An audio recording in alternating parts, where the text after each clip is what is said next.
Tanner here from Metal Clay Artist Magazine. Today I'm just going to be demonstrating a couple of the tricks that I use for rolling really consistent metal clay bezel wire. It's pretty easy to do once you kind of get the hang of it. I think you'll probably start making all of your bezel wire out of metal clay. This is actually a supplement to an article that will be in Metal Clay Artist Magazine about setting irregular stones in copper clay. Now, copper clay and bronze clay, the Metal Clay Adventures brand, in particular, remain really flexible in their even very dry greenware state, so they're really easy to kind of create bezel settings with.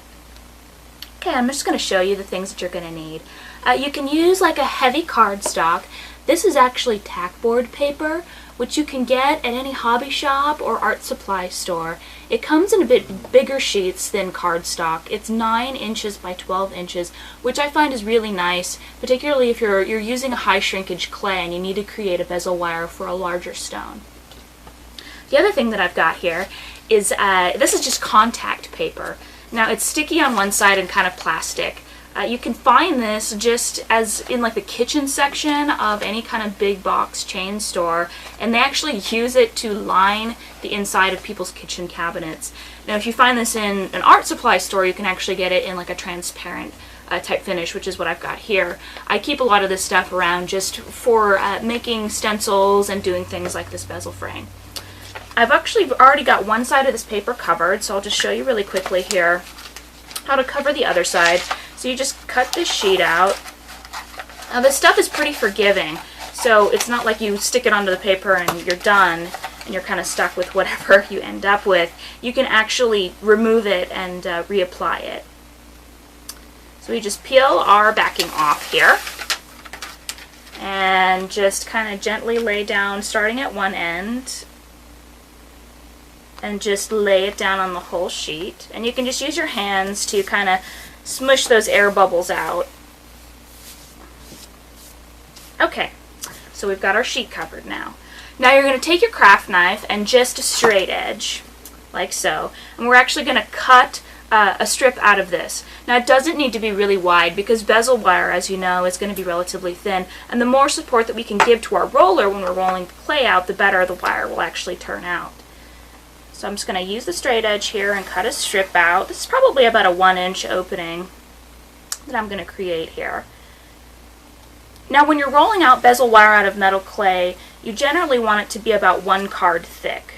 If you're planning on texturing it, though, you'll want to at least have it 2 cards thick. So you can actually create a couple of these frames and stack them up. That way it's got a little bit more thickness for that depth of relief that you'll need for that texture.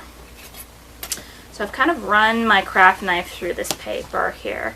Hasn't quite gone all the way through yet. We'll want to make sure to cut through all those layers. The contact paper actually adds a little bit of height to that paper, tackboard paper as well, which is really nice. It prevents a lot of the moisture from our oils or our metal clay from saturating the paper and causing warping. So this will last a little bit longer because of that contact paper. And we're just finishing this up now. We just kind of poke our fingers through here, and you can kind of pull the strip out, and you've got your bezel wire frame. Pretty easy.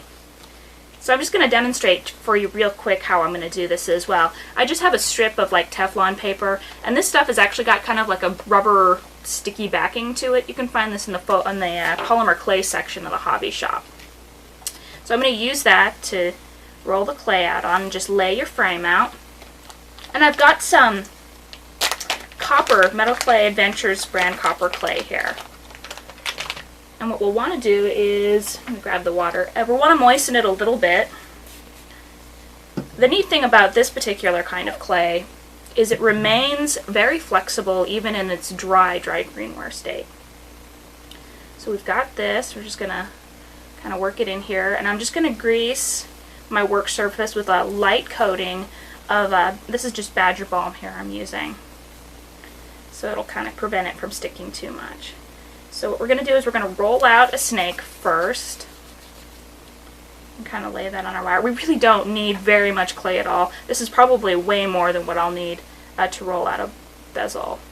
So I've got my roller here, and I'm just going to run this along the length of the clay As you can see, I'm already got lots of excess clay there. So you just roll it all the way through. Now kind of the trick is to roll really consistently all the way through, so this frame really helps us with that. So that way when we set our stone, we don't see that difference in the cab setting. Okay, so what I've got here is actually a dual blade craft knife, and I found this just in the model train section of the hobby shop. You could probably order it online as well, or just check your local art store. And it's adjustable, so I can actually change the width depending on how big the stone it is that I'm setting.